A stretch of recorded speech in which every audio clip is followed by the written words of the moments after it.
now 3 matches without a win. Last time you were disappointed because you had gone 2 matches without scoring. Yes. 3 matches without a win, 3 matches without scoring. It's giving me sleepless nights. Huh?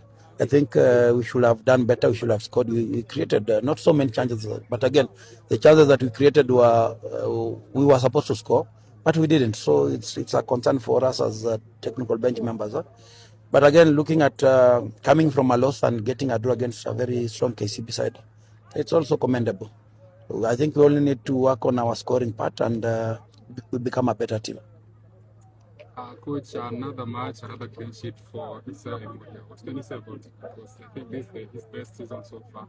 Yeah, I think is it him or the team? The defenders are also doing their part. I think they are really defending him well, but he's doing well. He's really doing well. I think he's 5th clean sheet so far.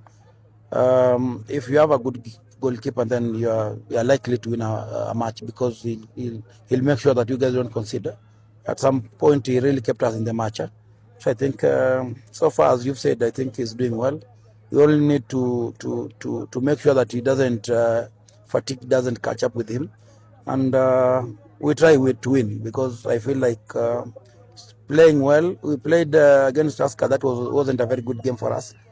We really played badly that game. This one is a very good game for us. I think we've really improved in terms of how we handled the game and how we managed the game. It was good. But now the scoring part, we really need to score. We really need to work on our scoring part. But the league is still on.